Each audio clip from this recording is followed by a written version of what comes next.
Shalom Aleichem. On this, the night of the 15th of Shvat, known in our tradition as Tu Bishvat. It's the first Mishna in the Gemara.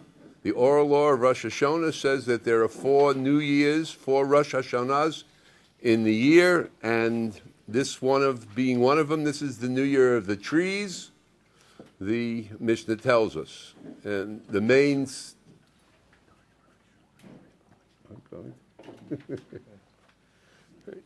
And this is the New Year of the trees that we're celebrating tonight. It has mostly to do with the offerings that we bring from the fruits in terms of having to take parts of the fruits off to offer for the priests in the temple and called Mises and Trumas for the Levium. Right? We won't talk about too much right now. We're sitting here in Ir HaKodesh in the old city of Yerushalayim. And this has become a tradition for my family for sure, because my father, Alav Shalom, left the world on this day. He passed on Tu Bishvat many years ago. And since that time, I've been trying to maintain to do a Tu B'Shevat Seder every year. And there was a good friend of mine, a dear man by the name of Rav Yeshua Moshe Bergman, who years ago, this is his 20th yurtzeit tonight, and Rav Yeshua, 20 years ago, when you went out to the stores, like now if you go out to the stores in Eretz Yisrael, in the land of Israel for sure, and even in America, you'll find all these packages of fresh fruits. But in those years, 20 years ago, there wasn't really anything in the stores. There was really no recognition. And Rav Yeshua saw it and wanted to broadcast to the world this wonderful holiday of the Jewish people, which is really, we'll talk about it maybe as the Seder goes on, this is really the beginning of the spring season. It is the kickoff point to Pesach. It's exactly 60 days until the night of the Pesach Seder. And we'll see there are many similarities between what we're doing here tonight and the Pesach Seder. Very, very quickly, that the barometer for this holiday, the Torah tells us that the majority of rains for the year have fallen by Tet Vav Shvat. We hold like Beis Shammai. By Beis Hillel. Beis Shammai said it was on the 1st of Shvat. Beis Hillel said like tonight it's on the 15th of Shvat. The majority of the rains have fallen in Eretz Yisrael for the year, because don't forget, Eretz Yisrael, it doesn't rain all year. It only rains from the time from Sukkot until Pesach, and then during the summer, it's a money-back guarantee if you see any rain. If you want to come away on a vacation, there's no rain here. And then also we see that the winter season, the majority of the winter season is yet to come, but the majority of the rains have fallen. And according to that, they say that any fruit that has come out on the tree up until now, there's arguments, as usual, what we have to discuss, what's the criteria, whether it's on the bloom or whether it's on the fruit. Whatever it is, the majority of the fruit, or a third of the fruit, has come out by now. The mices and trumas, the offerings go on the previous year, and everything that comes out on the tree, either blossom or fruit from this point on, will go on to next year.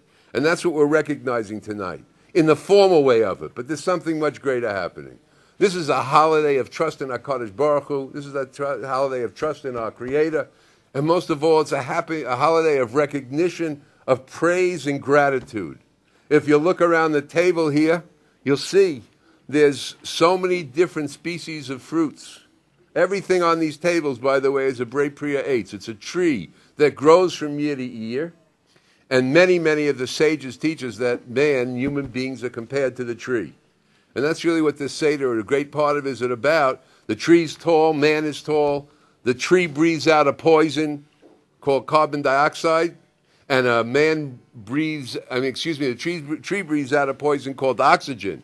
And that's the food for man. And man breathes out carbon dioxide, which comes out to be the food for the tree. We have this symbiotic relationship. If I can take a quick minute, can I have that behind me, Rabbi Channen? The first thing we're going to eat tonight is one of the things that the Torah talks about, is that the tree at the beginning, right? Some people said it was wheat. And this is the young wheat, right? When it's only about 2 weeks old, it'll eventually grow up to be a wheat plant. And earlier times, there are people that say that this was really a tree. And we're going to see the first species that we're going to make a blessing on tonight is the only species in the Seder that doesn't have a bracha or a Pri Eitz, that we're going to say Pri Adamar in these times. Bremine Mizonos, excuse me. There's going to be a mazonos. Everything else is going to be a Pri Eitz. This is the wheatgrass. It's a very excellent blood purifier in medicine. So we talk about the tree brings us healing. The tree brings us many, many pleasures. You know, God, like when the man in the desert, it was one color and one consistency and one flavor, even though we could change it. But let's leave that out right now. But look at this. We look over the table here. We have every color probably in the rainbow. We have every consistency. We have these pistachio nuts that, you know, they're closed completely. And suddenly one day, what happens? They open up. You ever try to open one up with a knife or a hammer? It's not so easy. And yet some reason on the tree, right, this thing popped open so we could get to the pistachio nuts. And on and on and on. We'll talk about as we go on. So this is the Tu B'Shevat Seder where we're going to be recognizing at least 20. In the Seder, we're going to have 22 different fruits that we're going to make recognition of. We're going to bring Pesukim down. We're going to bring sentences down from the Torah. We're going to make comments on the quality and the fruit that we learn from it. And we're going to taste everything. And tonight, just to make a point, you'll see in the beginning of your Tu B'Shevat Seder book, right, we make a very clear point that you should make sure that you taste everything, right, in terms of consistency. Is it hard? Is it soft? The color of it, the flavor of it, right? Think about the fruit. Some of them have a shell on the outside that you can't eat. Other things are completely edible. Or other things only the inside's edible. Other things only the seeds are edible. HaKadosh Baruch Hu and his love of Klal Yisrael and his love of the planet Earth said, instead of giving you one thing that all tastes the same and has the same consistency, I'm going to devise as many different tastes and consistencies as I possibly can to bring joy to my children. On the Shema website, they can download the Tu B'Shevat Seder in French, Hebrew, and English. On the Shema Yisrael website, that's www.shema, S-H-E-M-A, Yisrael, YASRAEL.com. You can... Y-I-S. What? Y-I-S. What did I say? Y-A-S. Oh, YASRAEL, ShemaYisrael.com. You can download in French, Spanish, Hebrew, and English the Tu B'Shevat Seder that we're doing right now. So you'll be able to do your own Tu B'Shevat Seder. There's a list of all the fruits here on page 3 in the Tu B'Shevat Seder, all the fruits that you'll need. We use dry fruits because it's easy. You can use fresh fruits.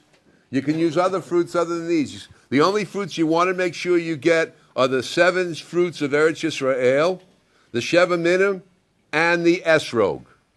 Because the Esrog, we're going to make a prayer for the Esrog tonight. Why? Because on this day, we're told that in the root system of the trees, we have a beautiful logo that will be on the Shema Yisrael website also that was done by a good friend of ours.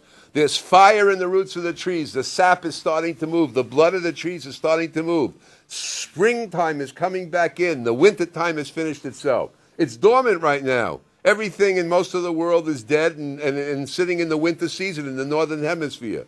And yet in the roots of the trees, we'll see that the first formation of what's going to be fruits and leaves and all the parts of the trees are starting to form as the sap starts flowing in the tree. And for that reason, we're going to make an extra strong prayer tonight for our esrog, that we should see in the root system of the tree, in the concept rather than the physical manifestation of it. We should see that esrog of what we'd like it to look like, whether we'd like it to be green or yellow or bumpy or smooth, whether to have a waist in the middle, whether to have to put tum on top, whether not to have it. We want to visualize what we have and we want to pray tonight, because when you pray for something before it's formed, you have a much better ability to move it around and manipulate it, because once it's been formed, it's hard to change it. But in the concept of it, in the mind, we can move things around. All right? Again, taste it. Enjoy all the flavors. Enjoy the chewiness of hard things, soft things, and all that. They're wrong. Okay. We are about to begin sequence number 1. All right? It's in your Tu B'Shvat book. I will fill in as we're going along. Right? There's what the sequences are and what they're about. As I mentioned, this is the beginning of the season for Pesach. And just like Pesach, we have 4 cups of wine that remind us of the going out from Mitzrayim. So too on this night we have 4 cups of wine. Just very quickly, I'll talk about all of them right now. The first cup is all white wine, or all white grape juice. Why? Because it's symbolic of the winter season. when there's dormancy on the planet. There's hibernation. There's no real living life force in the planet. And therefore, we take the first cup of wine representing, it's all white, representing a force in the world that just is sitting dormant. There's no life's blood in it, which will be represented by the red wine. So the first cup we're going to do is we're all going to pour for each other to give us a little taste of Pesach. Don't pour your own wine. Everybody should now, we're not going to drink it now, everybody should pour their wine, right, for their neighbor, and pour only white. You don't have to fill up the cups, right? Just put some into your neighbor's cup. All white, though, with no red, because we're talking about the winter season. The second cup is going to be representative of the spring, which we're going to do in the second sequence. We're only in the first one right now. When we get done drinking this cup of wine at the end of the first sequence, we're going to pour. Use the small cups, by the way. That's what they're here. I'm sorry. There's little shot glasses. We're going to take the next cup is going to be mostly red, mostly white, 3/4 white with a little bit of red. Why? Because it's going to be symbolic of the beginning of spring when a new life force starts coming into the earth. The third cup for the third sequence is going to be half and half. It's going to be symbolic of the summertime when things are coming into their fruition state. They're coming into being first harvests are coming in.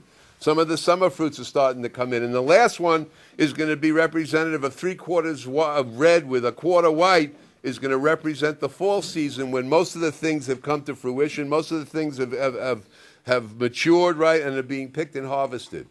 And then we'll come right back down again to the white. So everybody should have now white wine or white grape juice in their cup. And now you'll see, or you should have a plate in front of you that has a sakiyot, a bag. Everybody here should, right? That has a bag with all the different minim, all the different species that we're going to need for this Seder. Please empty the bag onto your plate. I'd like to thank my daughter, Racholina, right, and her friends from her school, the wonderful school she goes to, that they came here last night and they cut up all the fruits and the species and they put them in bags from us so we'd have them be ready to make the Seder. And to my son David, right, and his friends today for coming by, right, and coming and setting everything up for me and helping me to get all the tables over here and get it the proper cover that should be given. And really what started this all, I mean, we have it every year, but night special for Rabbi Channen's Smicha program, right? A special group of men have come from all over the world to join us in the Seder with Rabbi Channen to take the test for their Smicha. And they're joining us at the Seder, and we really welcome you. We're grateful and we're honored. And the Seder is made by the people that are making the Seder. So thanking you for helping us to make the Seder and making it as beautiful as it is. Mazel tov, mazel tov, mazel tov. And of course, to our inspiration and our, like the fire in the roots of the tree, we have the fire of Fishel in our roots, right? And he said, let's do a Tu B'Shevat Seder on the internet, right? Every year we come, we sit down, our friends sit down, we have this, we love it very much, but officials thought we should put it out in the world, so here it is. So our springtime fire, right, bringing that lifeblood into our lives and putting things that were small and beautiful, but not so recognized because of official. This is going to go out throughout the whole world, right? And should be an Ili Neshama for my father and for Yeshua Moshe, right, for what they have put in the world and helped us to get started here. So let's get started with sequence number one. Everybody has their cup poured. The first sequence, we said everybody fills with a cup of wine, right? And we said it's all white. It's dormancy of the winter. We now take the staff of life. That's the wheat. Now, we're only going to say a mazonos. We're going to have a Suda afterwards. But this is a Suda mitzvah. You speak Torah. Afterwards, you have a meal. It's a Suda's mitzvah.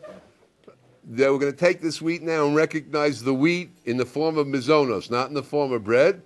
Right, not for hamotzi, but mizonos. And we invite everybody should have a cracker, a piece of cake, or something. Right? You take the mizonos right now. We're going to read in every one of these minim. We're going to have a pasuk. Right? We're going to have a sentence from the Torah. Right? And we're going to read it and we're going to translate it. Right? And then it's here. It's right here. Okay. The wheat cracker. It's from Tehillim, 81:17. But he would feed himself with the finest of wheat, The wonderful gift of wheat, right? As I mentioned before in showing you the wheat, that some people hold it was once a tree. We see the beauty of the wheat is such a lesson for us, the greatest lesson in the world. What do we start off with? We have this wheat berry. Did you ever try to eat a wheat berry? You better have really strong teeth made of steel, because if you bite on it, you're probably going to break your teeth before you break the wheat berry. Here's the message for us in the world. HaKadosh Baruch Hu gave us the world. What did he do? Gave us a wheat berry. There's 11 steps in Hilchos Shabbos for taking the wheat berry and bringing it into the final thing, which is ofa, which is baking, that we have a loaf of bread. That's our lesson in the world from the wheat. The most delicious, the staff of life requires work. The staff of life requires you to take something in its raw state and put it through planting and harvesting and collecting and grinding and sifting and separating till we finally get on and kneading, and finally go and put it in the oven, we bake it, we get this delicious loaf of bread that nourishes and sustains us. So too, all the great things that will come into our lives will take hard work and effort, but the result, like the loaf of bread, is compared to the wheat seed, is something that's unequal in the importance and the value that it has in our life. So we invite everybody to take our cracker, to say a Berei Minei Mazonos, taste it, enjoy the flavor, enjoy the consistency, realize it's the first of many things we're going to taste tonight. Baruch Ato Adonai Eloheinu Melech HaOlam Borei Minei Mazonos.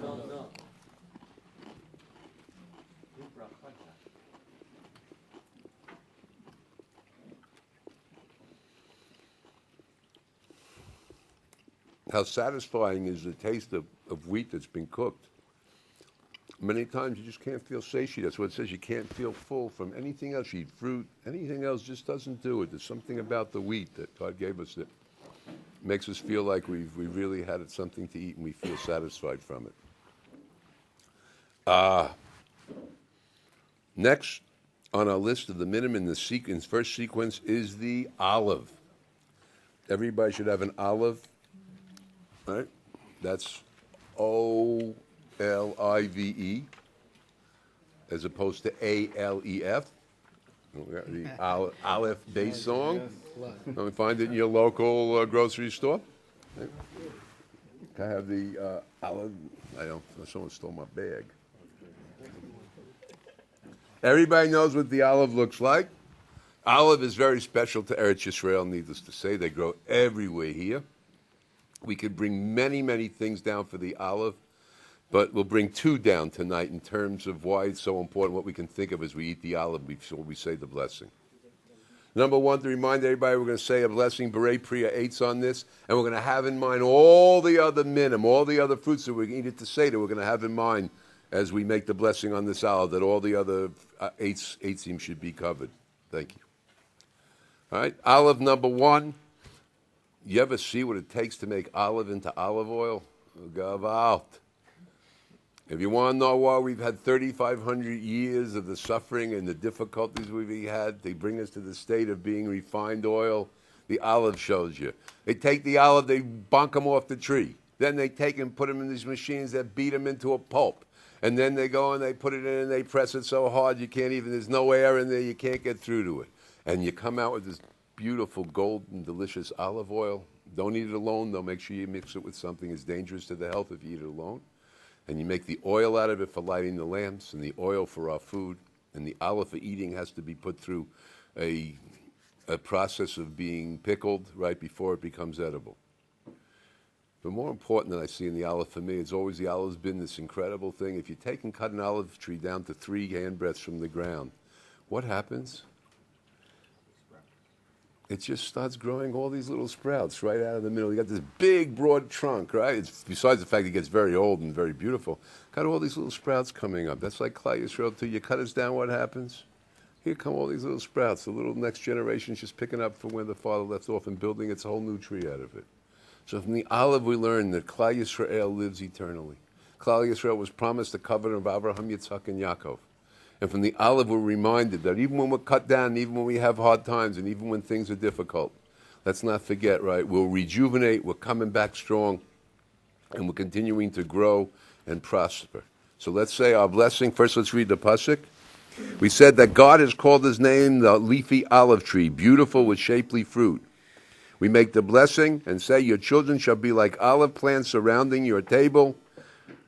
Right? And olive, I don't know, it says here that the olive tree never withers, right? But you can see some trees go 1,000, 2,000 years. Olive trees get extremely old, right? Come to Eretz Yisrael and see them, right? They're very beautiful everywhere. So we say the bracha B'rei Pri Eitz, right? Eat this and don't forget, have in mind all the other eitzim that you're eating tonight. Baruch Atah Adonai Eloheinu Melech HaOlam Borei Pri Eitz. Quite different from the taste of the wheat cracker that we ate. Right? A very special and unique taste, and very special and unique flavor, a special and unique consistency. Take that olive off the tree, you can hardly get your teeth into it. Now it's soft, got this wonderful flavor. All right, the date, one of the staples of Eretz Yisrael. You'll find it on your plate. Any fruits that have relevance to bugs, don't forget, we Jews do not like to eat bugs. It's bad for the heart. Makes the heart hard. The tamtem the lave. It just impurifies it, makes the heart so you can't feel anything. We don't need any more of that. We got enough of that. So everybody should take a look. By the way, all the food on the table is under the hechsher and the hashkacha of the 80 charetis bedats. The salad dressing later on will be under has an OU. Everything else is bedats. Mahadran. All right. So let's see. No, that's not it. The date. Yeah, that is. I'm sorry. Then you're right. The date has a beautiful brown color. Date tree, as we say. Again, a little lesson from the date tree. You ever look at a date orchard? They're just straight lined up, one next to the other. They're all very, very much the same. The trees, of course, everything's unique. There's no two things the same. But the trees are so beautiful to look at. They're a good mushal. They're a good example of us being the army of Am Yisrael that's serving HaKadosh Baruch Hu. The trees, when the wind blows, they don't go and bend over a little bit. The whole tree kind of moves over and comes back, moves over, and all of them move together. That's the way we have to move. As we've talked about many times in the past, God said to Abraham, I'm going to make you like the sand in the sea and the stars in the heaven. And they asked, what did you need them both for? They're both very numerous. And they answered, right, the sand of the sea had its power in that they're all identical and they're supporting the weight of the earth. So too the palm tree. When you look at the date palm, the fruits it produces in abundance on these huge clusters. That's also like Klal Yisrael. The families of Israel are all produced together. And we see that each of us, like the trees in the orchards, straight lines like an army of Hashem, right, serving HaKadosh Baruch Hu. Again, we said the blessing. Taste the softness, the sweetness of a sweetening agent like nothing else. And what is it called? This is called the land of milk and honey. The dates used to be. This is not bees' honey they're talking about. This is davash. The davash of the date palm is what we're talking about. And it says that, and still today, if you see these fresh dates, they have a honey oozing at them that's incomparable. Enjoy the date and the sweetness and the taste.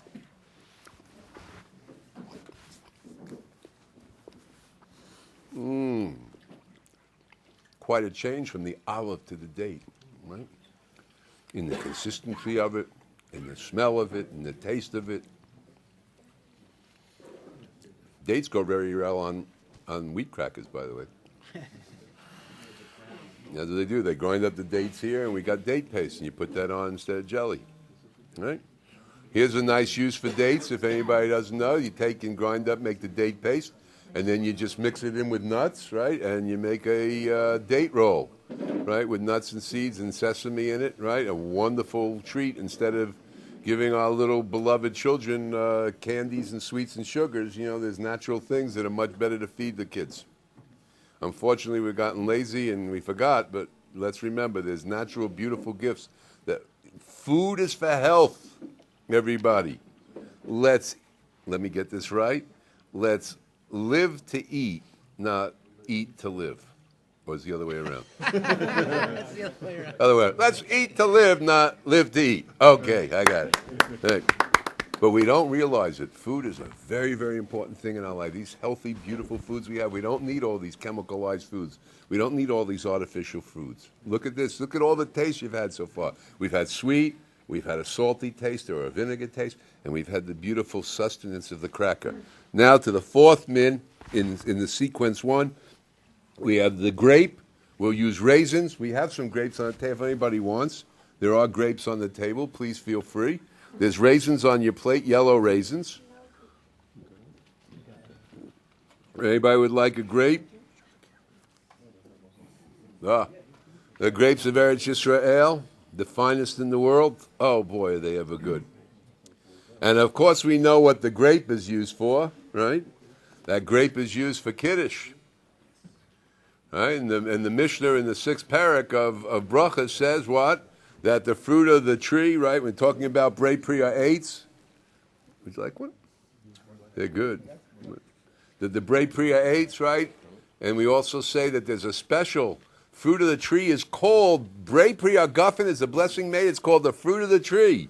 It's not a byproduct. The vineyard is just for the process. One of the processes that the vineyard is put in the world for is that we can make our wine and our grape juice, which is our source of Kiddush, is our source of Havdalah, bringing in a holy day, sending out a holy day to recognize holiness in the world. We do over the grape, we do over the wine. So everybody now, it says, your wife shall be like a fruitful vine in the recesses of your house. And we see by the vineyard, you have to take very, very good care of the vineyard and nurture the grapes. And the grapes, one other thing about grapes is they're very sneeze. You can go in the middle of the grape season, if you haven't been out there, into a vineyard that's full of fruit and not see a thing. You walk along and go, God, there's no fruits in this vineyard this year. You got to pick up the leaves. You got to pick up to find the clusters underneath. And that's the way our wives of Am Yisrael, Klal Yisrael, live to be. They're sneeze. They do what they do. They produce this tremendous fruit, right? And they do it in a quiet and sneeze way. It's called modesty. And we also have to be modest. Right? Everybody, all Jews have to practice modesty. So we invite everybody to taste the sweetness of the grape. Right?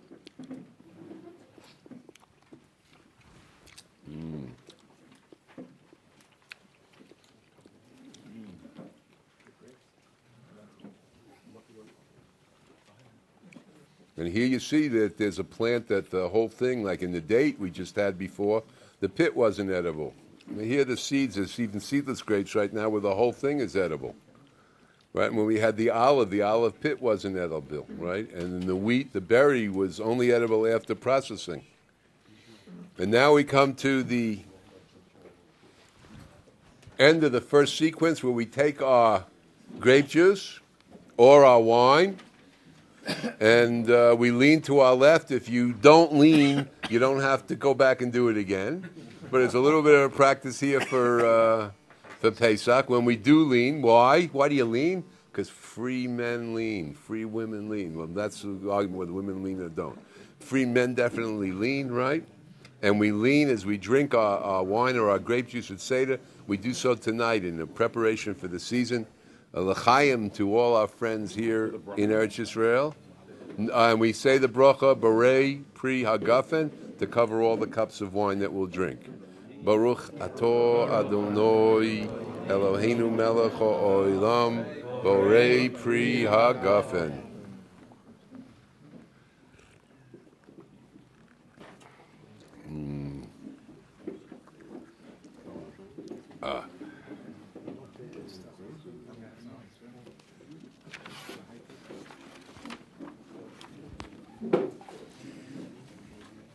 All right. Now, we're going to begin sequence 2. Don't pour for yourself. Let someone pour for you in the small cups, only because we have so many people. And want to make, what? 3/4 white and 1/4 just a little bit of red, a quarter red. I don't know. I think Dana just... Yeah.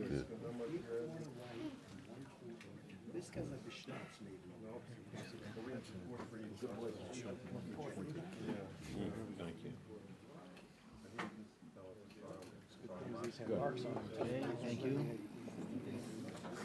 Okay, and someone just take the red.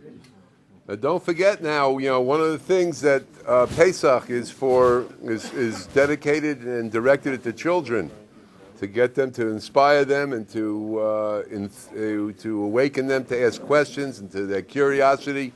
And same thing over here. Many of the children just look forward to this Seder very, very much every year. They love to have all the different fruits, treats given out.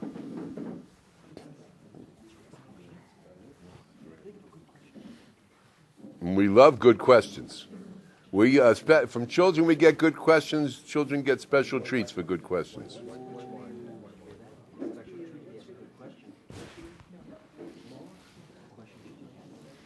Okay, everybody should be ready now to begin sequence 2. We won't drink the cup again until the end of the second Seder, second sequence. And the first minute of our second sequence will be the fig.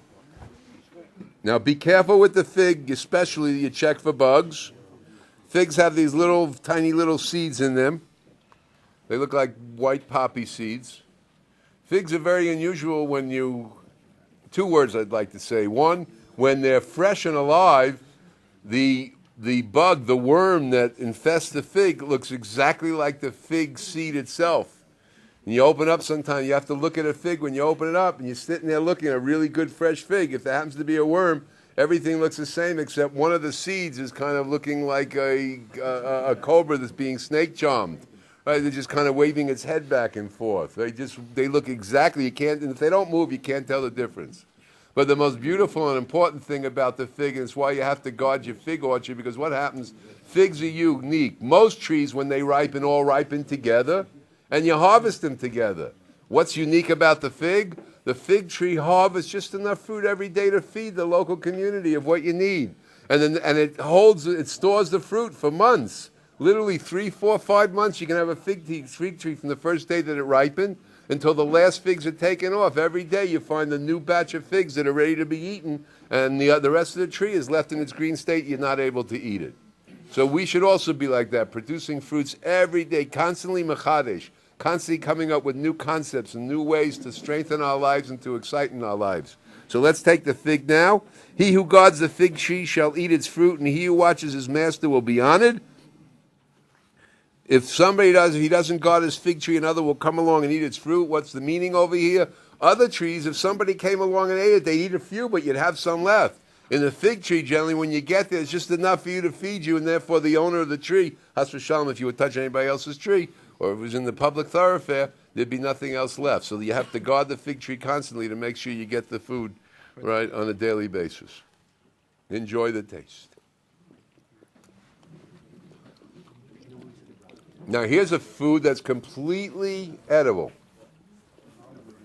There's only a little stem on the end when you break it off. And the milk of the fig tree, believe it or not, is very, very good for warts. It has the same, the medicine that they use in hospitals for burning off warts, right?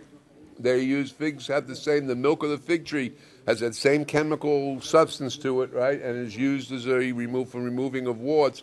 Putting it on regularly, that white milk that comes out will take and cause warts to dissolve. All these foods are fruit. All these foods are also trufas. They're also healings for us. The pomegranate. Can I have over in the corner? There's a pomegranate right on top. I just wanted to show you. This is a half of a pomegranate from Eretz Israel. It should be right under there. You see it? There we go.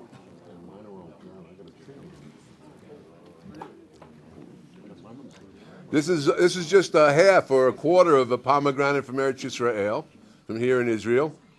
And the fruit you see when it harvests, these pomegranates were found on the bottom of the... Just a second, hold on. That's a good question.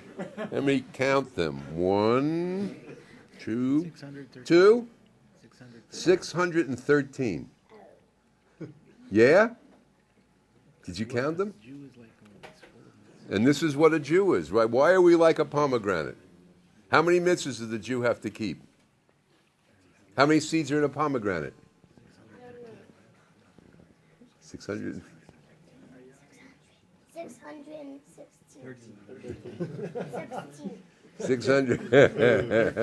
613 is the number of mitzvahs that we have to keep. And there's a lot of pomegranates have 613 seeds. Now, some people say that they all do, but I've counted some, but they're close. They're not maybe exact, but they do come close to 613. Give the guy a prize. And the beautiful is, right? That's for you, special. Oh, enjoy. Woo. Good question. And you can look over here and you can see the beauty of the fruit that they break open, right? And look inside there. Look at this. Just beautiful, beautiful. Look at the beauty of that. And these seeds right now are fresh, and they're a very wonderful medicine for the urinary tract and for cleaning out the liquids of a person's body where we need to clean out sections of the body. All, again, we won't go into all of them, but all of these fruits that we're eating tonight, they also have medical purposes and medical uses. So let's now eat the pomegranate. If anybody wants a few extra, there's a whole bowl over here. If people haven't eaten it, we have fruits for Shechianu. I would say wait on the Shechianu for the pomegranate because a lot of these are kept in storage and they're not from the year, right? They're somewhat stored. We do have fresh fruits. We have a passion fruit over here that you can make a Shechianu. We have cactus fruit that you can make a Shechianu on. So just don't make a Shechianu on dried fruits. You probably could make it on this because this one especially is fresh. It was brand new when I bought it. It was really just perfectly ripe and looked like it just came off the... Oh, what's a Shechianu? That's a good question. I don't know. Shechianu. We have a tradition that when you get to a particular season of the year, or when you get something that's new and special called chashivas, it's called important to you, give it value, right? We say a blessing on it, right? That you thanking the creator of the universe, the Borei Olam, for bringing us to the season and endowing us with all the blessings that we're endowed with. So here we've come around to a season through a whole year, and we've come back to the season when the pomegranate's ripening on the tree. And we want to make recognition of that, right, by saying this blessing. We'll hold that off, though, on some of the other foods that are here, all right? So let's taste this now. Enjoy the beautiful, beautiful flavor of the pomegranate.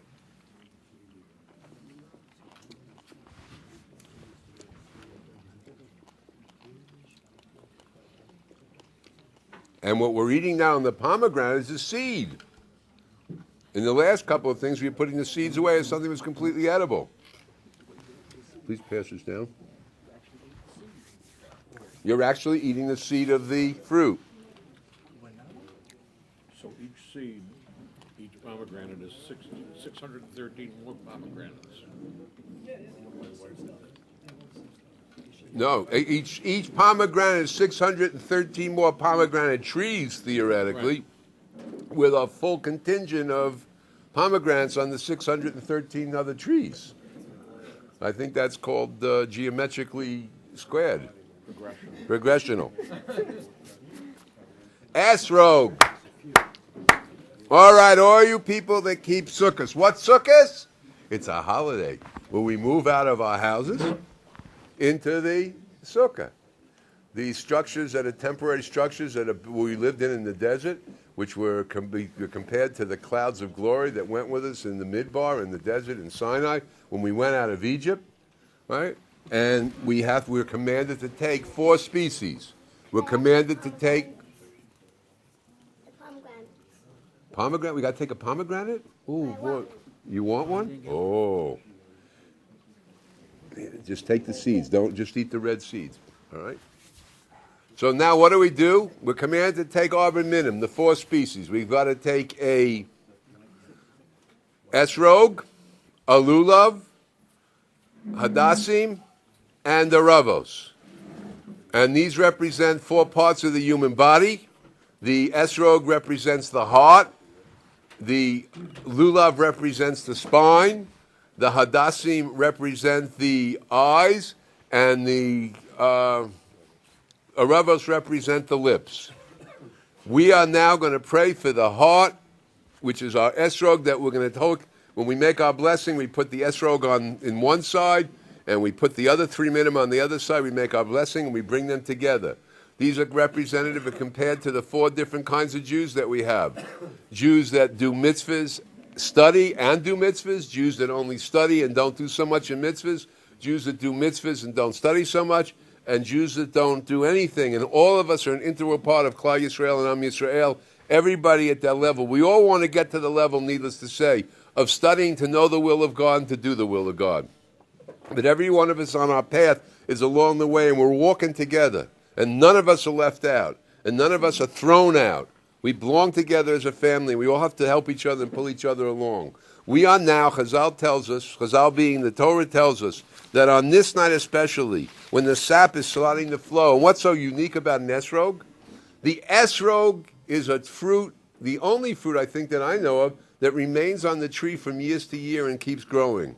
I just saw in Hamodia or Mishpacha, one of the magazines, the picture of the largest esrog in the world still on a tree. It's about 4 feet long. It's like, it's even bigger than the Tammany that's holding it. I mean, the thing is, it's over 1 meter long. It's still hanging on the tree. You can't even put your arms hardly around it, right? And they have it held up and everything else. But you can let them grow from year to year.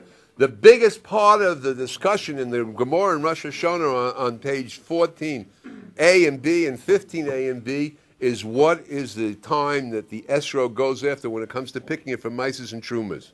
When it says that when we said that this time is the Tet Vav of Shvat, is the New Year's for the fruits of the trees, the main part of the discussion is what time do you measure the picking? Is the esrog measured from its picking time or when it first came on the tree? We won't go into that right now, but one thing we want to do, we want to make sure everybody gets a piece of that esrog, right? Take a piece of this wonderful dried esrog and make jam out of it. Right? Oh, there they are. I'm sorry, that's it. They're open. This is what it looks like when it grows on a tree, by the way, right? And it comes in these little packages. And this is what it looks like when it comes on a Tu B'Shevat Seder. So everybody, please take a piece of the esrog. It's a very light-colored fruit, right? It's been pickled. It's been candied, right? Okay.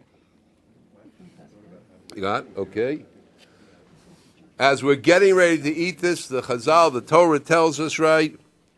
It says you shall take, as I mentioned the first day, the fruit of the tree, the palm tree, right, the leaves, and I mentioned all the 4 species.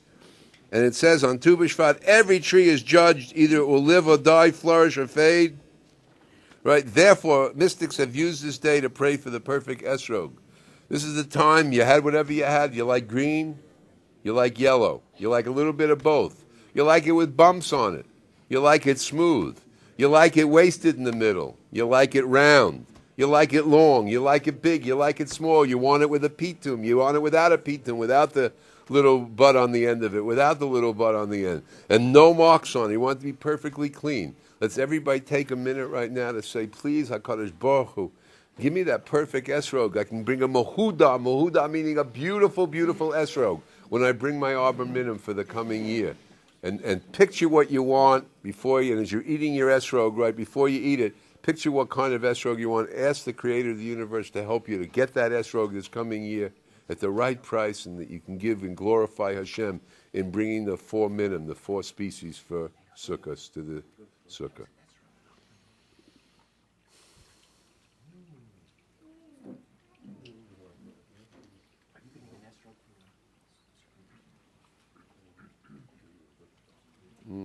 Please.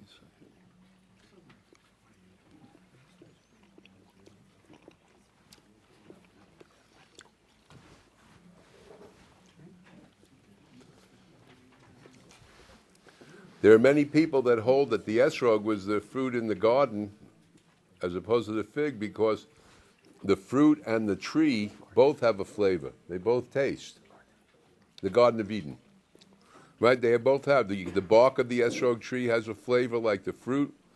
And when we learned from the teachers about the fruit in the garden, we learned that the fruit and the tree both had a flavor, and it would have been perfectly fine for them to have eaten the bark. They just weren't allowed to eat the fruit in the Garden of Eden. Now we have one of the staples of our world is the apple. We use dried apples. Right?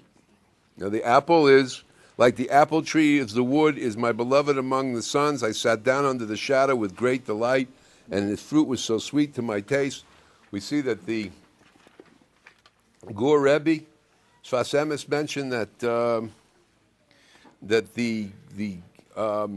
the tree, again, being compared to man, the tree provides shade for us, of shelter from the heat of the sun in this world. And if you want to hear a beautiful dissertation on the apple, I don't know which number tape it is, of the 3,475 tapes he finished before he left this world, but Rabbi Avigdor Miller, Zichron Sarach Lebracha, right, his memory should be blessed. Our Rebbe He had an hour and a half straight on just the apple.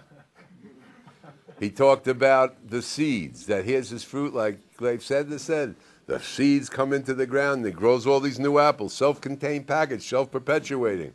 The tree, the fruit stays green, hidden in the leaves until when it says, when it gets ripe and ready, it says, gets red, so it says, come eat me now. Until that time, right, it stayed green to hide itself in the leaves.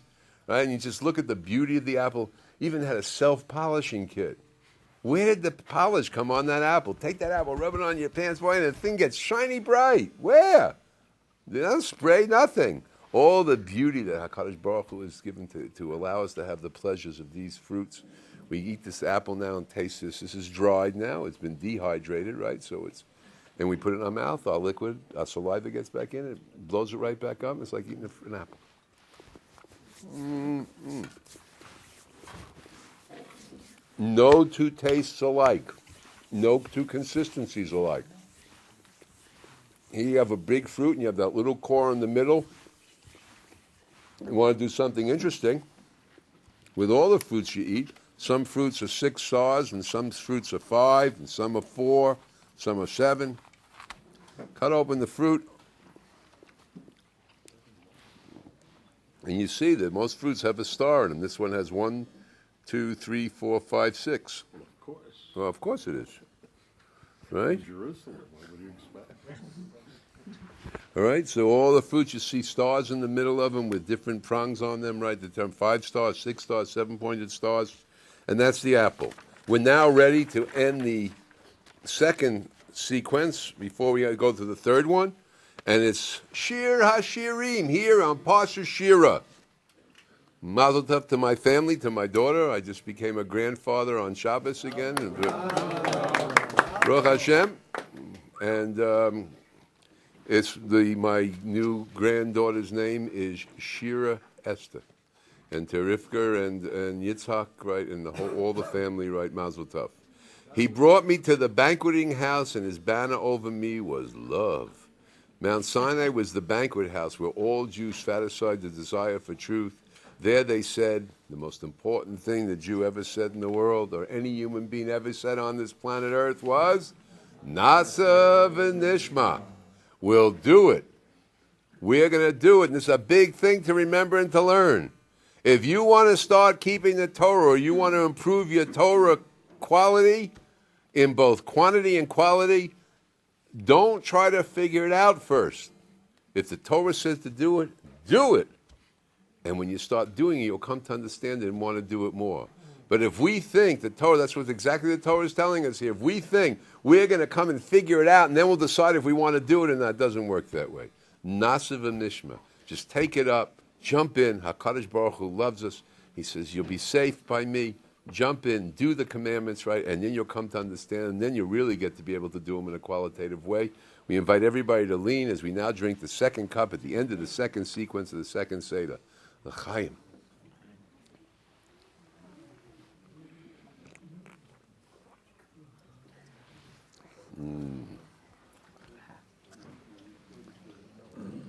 Okay, can we invite the pourers now to half and half red and half white.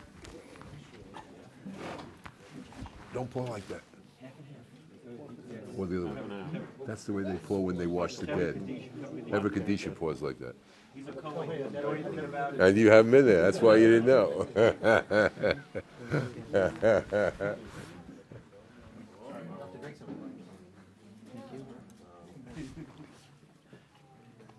Arf.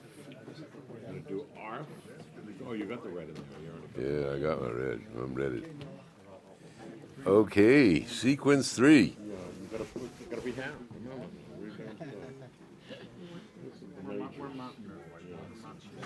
Yeah, I got, there's a whole box next to you if we run out. Top box is white.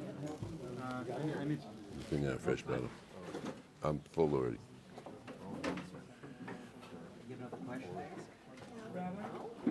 A question about the pouring of the wine. On Pesach, I understand we pour for each other because it's an Indian of freedom and going out and being kings, and so we have another service. But why now? What's the Indian This is the beginning. This is warm up for the Pesach season. We're free men. We're the spring. It's a time of the rejuvenation. But I really, from what I see, it's that you're doing things here to start reminding and exciting the children and ourselves about the Pesach Seder. So it's all the same, repeating the same ideas with Pesach and getting in preparation for it. In preparation for it, not because if we're going out, but we're getting in preparation that we're going to do it. So we do it this way here. If you don't pour for somebody else, you haven't done a sin. There's no chumras here. You got to pour, or else you're in trouble, right? We don't have that. Or be poured for. And you don't have to be poured for if you pour for yourself. And if you don't lean, you don't have to go back and drink again. It's just a nice thing to do. Again, it doesn't say in the show the third sequence, and we have the walnut. Now the walnut, I don't have any here in their entirety, but the walnut. Let me see a big one. I have one somewhere. There it is. The walnut. If you opened up the walnut from its big shell, you'll see something very interesting. The walnut has 4 parts to it.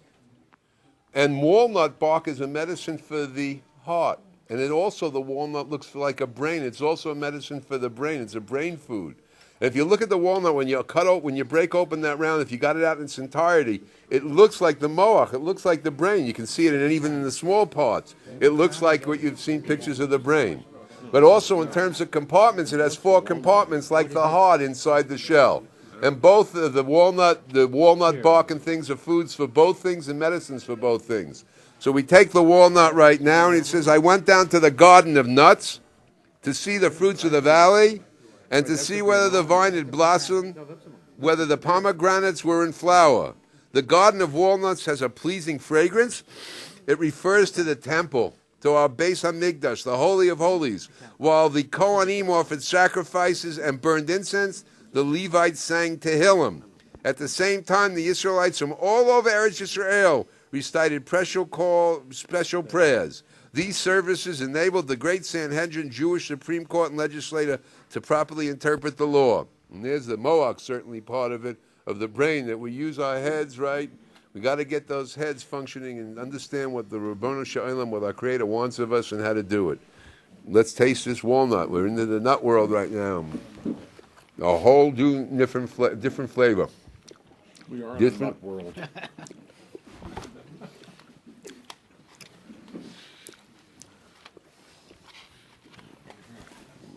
That's why I don't know what color they are. Almonds. Shkedim. Shkedim, right, are the fastest blossoming plant. They blossom first. We see that the shkedim was the staff Moshe and Aaron used. Before that thing, it's Rezus. We want to do things quickly. When you have the opportunity to jump on a mitzvah, you run to jump on it. We don't lay around and think about it. Maybe I will, maybe we jump. The shkedim too, it puts out the blossoms the first thing in the year. If we went up on the roof right now, we just got a shkedim tree that we're putting in tomorrow or the following day. It's filled with blossoms. It's got flowers all over it. Maybe we'll get a picture of it tomorrow during the daylight. It has flowers all over it, and that's what we want to do. Is we eat the almond right now. We too have to be like the almond. We have to run to do the mitzvahs. We have to be the first on there, do the will of Hashem. And it came to pass, and on the morrow, Moshe went into the tent of the testimony. Behold, the rod of Aaron from the house of Levi had sprouted and brought forth buds, blossomed, and yielded almonds. Enjoy.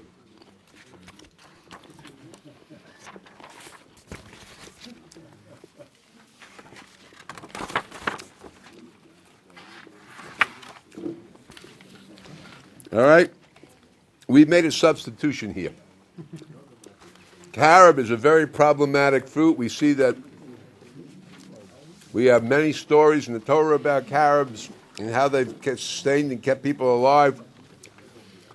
But the problem with carobs is bugs, and we want to make sure we want anybody to eat bugs. We're against that. So what we put is just putting in cranberries here. The cranberry juice is very, very good for the kidneys, another function of the foods that we eat. Cranberries. All right, everybody has their cranberry.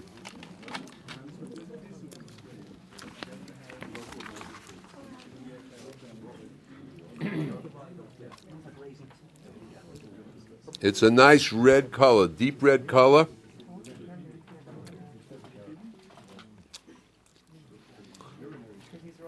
We'll read about the carob because that's what we have here. That after the destruction of the Second Temple, Rabbi Shimon Bar Yochai Ushachtos Recha fled from the Romans to a small cave in the Galilean village of Pekium. For the next 13 years, both he and his son Elazar toiled day and night, writing the Holy Zohar, the basis of Jewish mysticism. In order to sustain them, the Almighty created a spring and carob tree outside their cave. And we're eating again. We have in mind, we said that about the carob, we're having cranberries. We should not have any problem from the bugs.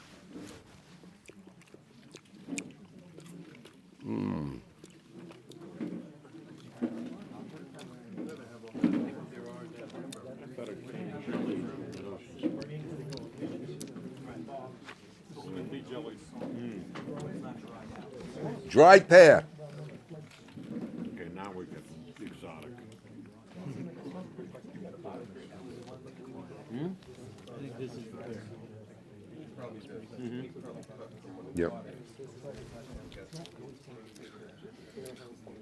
Up until now, we've been quoting from the Torah, from the Chumash, and from the Nach. Now we're going to go into Mishnayot, to the oral law.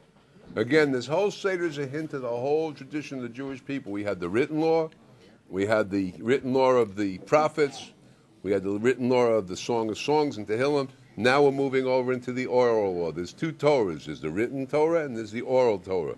And now we're starting with the oral Torah from the Mishnah in Kalayim. It reads, among the trees, the pears, the chrysanthemum pears, the quinces, the azrolio, are not heterogeneous. Therefore, a cross between any two halachically permitted. The apples, the crab apples, the peaches, the almonds, the jujubes, and the lote, although resembling one another, are heterogeneous, and the crossbreed is prohibited. This is called kalayim, of a sort. Since 12 fruits, now we've also, let's eat this first. Try the pear, sorry.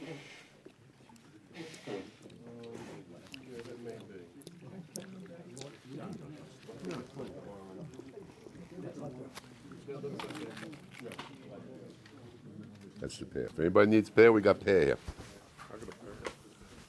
All these beautiful fruits. This year we got in the house a food dryer. It's really been a machaya. Everything that we have in the refrigerator, whether it's tomatoes, onions, pears, whatever, they start getting too soft. We cut them up, we put them in the food dryer, and then we have all these homegrown. They're not necessarily that we homegrown, but we have. You need a pear? Right over there. Right there. Going right there.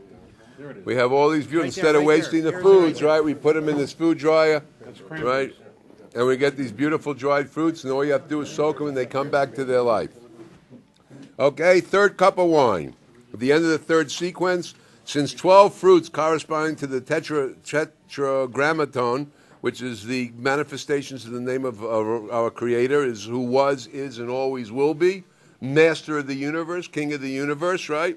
And the one and only. They've been eaten, a special l'chaim, right, to the Yud-K, the Vav-K, right, our creator of the universe, who gives us life, sustains us, and will continue to sustain us and love us as children of Abraham, Yitzhak, and Yaakov forever and ever. L'chaim tovim, for a good, sweet, wonderful year. Lean.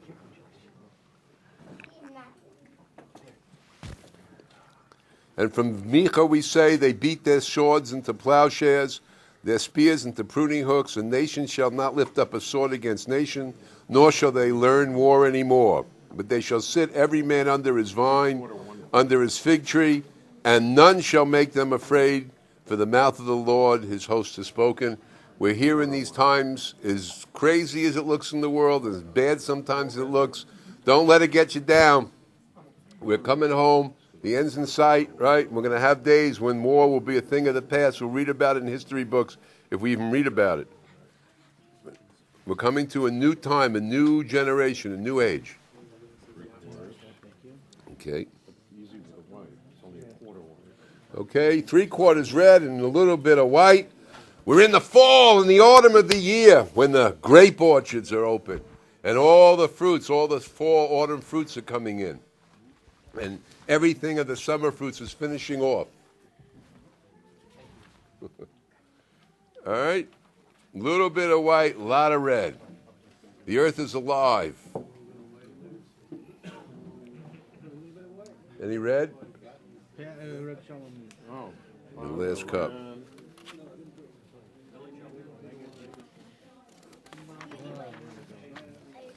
We'll take some dried mango instead of the Azaroliolis. Which is the main. If anybody would like to see what an Azaroli looks like, it's called a custard apple. This is And what you have to do, actually, if you boil them, they're really sweet and delicious. But you have to boil them for quite a while to soften them up. All right. So we have dried mango. You got two things in there. One's dried mango, and one's dried papaya. The dried mango is skinnier and lighter colored than the dried papaya. And please, no comments in the mail about papaya. There's big problems in papaya because whether papaya are considered to be a fruit or a vegetable, they grow from seed to fruit in 9 months. If they're a fruit, we got big problems because we're in Orla. And if they're a vegetable, it's a problem because they grow from year to year for 6 or 7 or 8 years.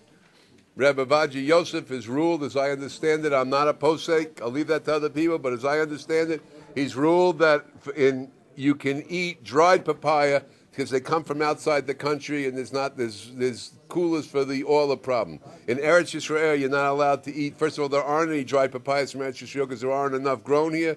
And the live ones that are here are problems because there's a vast majority of them are all of fruits if you hold it's a fruit tree. So the papayas that we have here tonight came from outside of Eretz Yisrael, even though they grow here, they will get around the problem of Orla, right, where we have permission to eat them. But right now we're eating a mango. This is dried mango. Again, incredible flavors and tastes. Just took this mango and put it in a dehydrator. Took a fresh mango, sliced it into the dehydrator, 95 to 100 degrees. Just warm air blowing on it for 12 to 24, at the most 36 hours, and you have dried mangoes. Don't have to throw your food away. You know, there's a Torah principle not to waste. Get a dryer, get a dehydrator. You don't have to waste. You don't have to throw the bad foods away. Just as soon as they start going, put them in there, dry them up, right, and rehydrate them when you need them.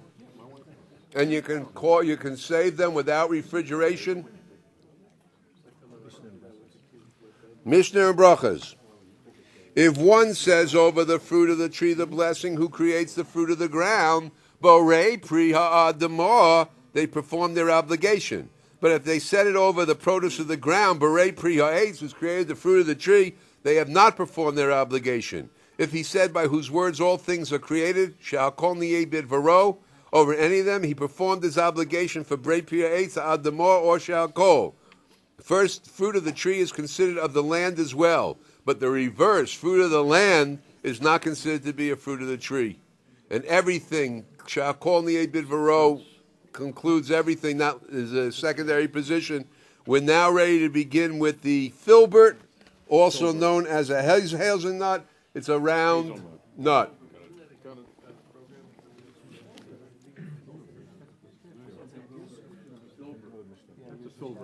The Mishna and Brachas, chapter 6, verse 3. Over everything which does not grow from the earth, one says, Shal Kol Niyeh Bidvaro, enjoy the hazelnut. Say shekel. No. No, nothing. Do you say a shakol on this? No, you say Borei Pri Eitz on this. They just happen to bring down the Mishnah.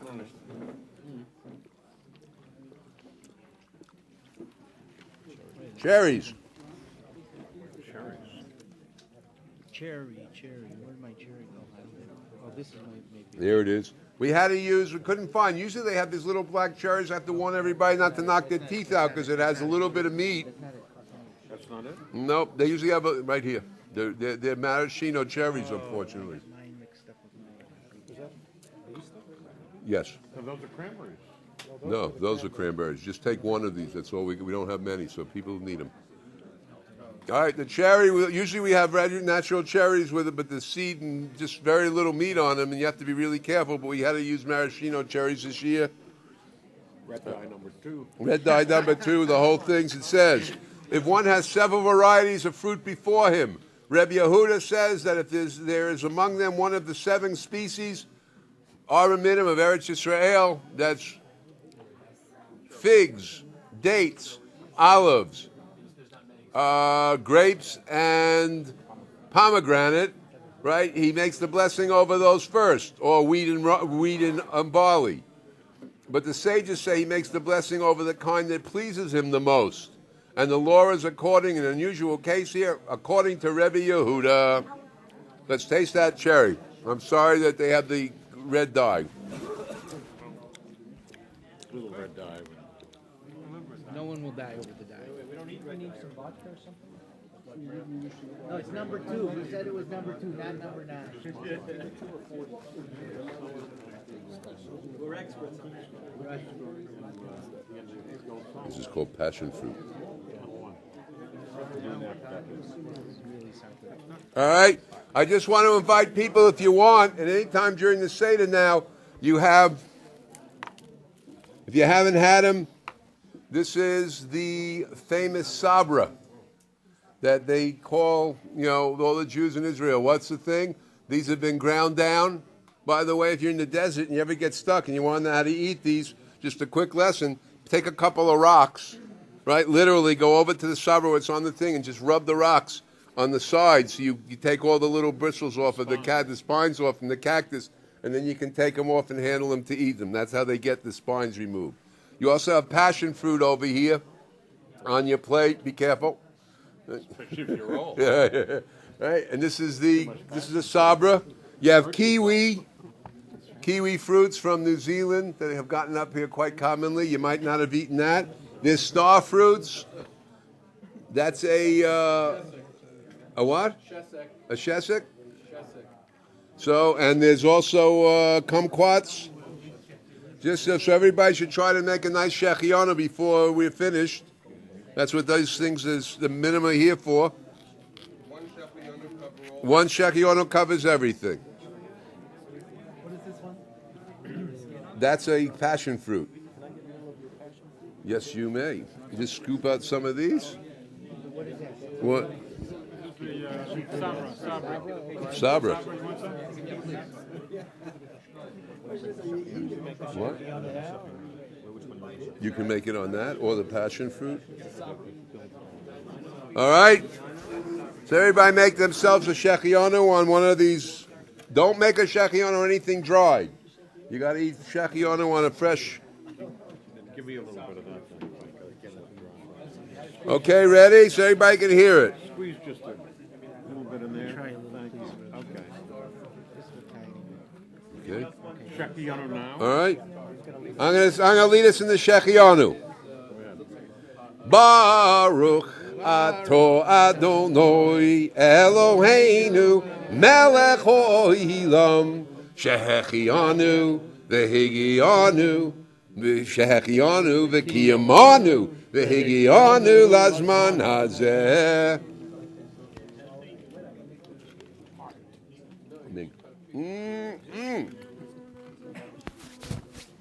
Completely unique. All right. Apricot. The apricot. We'll read it under the red apple, Mishna and Gemara 6. If those at the table are sitting upright, hopefully, especially tonight with only grape juice, do not form a party. Each one says grace after meals for himself. And if you're sitting up, but you're not together as a group, everyone benches or says the grace after the meal for themselves. If they've reclined, in other words, they join together in a group, one says grace for all, the others fulfill their obligation by answering Amen. The apricot is also orange. Oh, this is the wrong one, I took this. The apricot's kind of soft, right? Mishmish, that's it. Right. Everybody tastes really special food, loved in Eretz Yisrael. And mishmish, kids love them for the seeds, right? They throw seeds in the box with numbers on them and everything. Got to be careful with that you don't waste the food. A lot of kids go out and buy bags of mishmish and take out the seeds, and you don't have anything, so get a food dryer. Where did the All right. He's selling food dryers at the end of the. I have food dryers special sale. Next we have pistachio, the famous pistachio nut. All right, everybody knows what pistachio is? I don't have one. Oh, there they are. Okay, everybody, crack open your pistachio nut. Enjoy salted pistachios. Don't forget, HaKadosh Baruch Hu made it so when it was ready, it opened its little mouth up so you can get. You ever try to get your fingernails in where there's no crack? It's very hard. Nice big cracks, pull them right apart. Enjoy.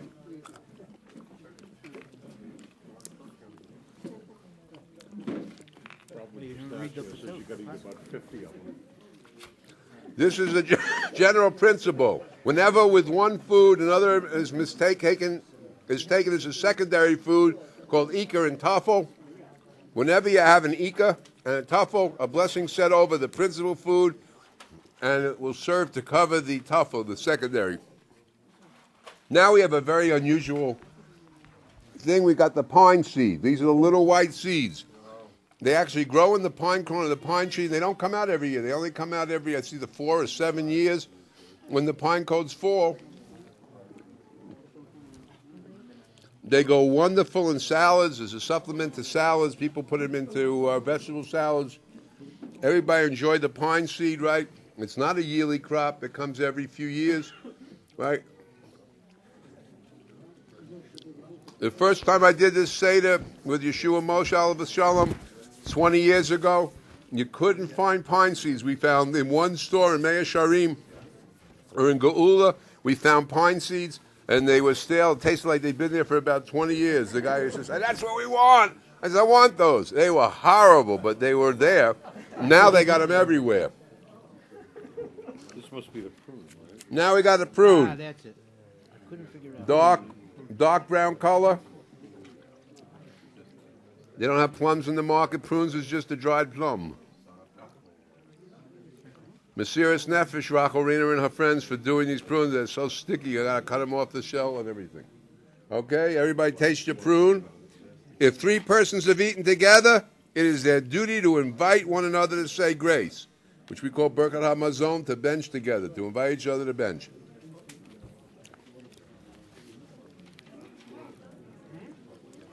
Finally, we have the pecan. The pecan now looks like the... If you look at the pecan, when you open up the nut of the pecan, it has 2 lobes. Pecan wood is a food, as a tea, is good for the lungs. It's a lung medicine. And the pecans actually look like 2 lungs, the 2 lobes of the lung. They face each other like this. You open them up, right? And you open it up in the middle. The nut splits in half and opens up like the left and the right lung. Enjoy the flavor and the taste of the pecan as we finish off the 4th sequence for the coming through. We've gone through the whole year now. We've gone from the winter to the spring to the summer. We've tasted more than 20 different fruits. We've made a shechianu. We've seen every one of them has a unique flavor, a unique consistency, a different medicine for a different part of the body. We want to take with this 4th cup of wine to thank everybody for joining us here in this wonderful Tu B'Shevat Seder in Ir HaKodesh in Yerushalayim. All our friends around the world, all our friends that are sitting here, all the people that have finished the Smicha program with the Pirchei Shoshanim Shema Yisrael Shulchan Aruch project. Mazel tov to you. And we look forward to this beginning the season of, in 30 days from now, we'll sit here together for Purim. And 60 days from now, we'll sit here together, keeping the remembrance and the re-experiencing the going out of Mitzrayim in our exodus from Egypt, and l'chaim tovim, to a healthful, prosperous year. All your activities and all your work and deeds for the sake of Hashem should be fruitful. L'chaim tovim. Lean. Lean You're a left. free man.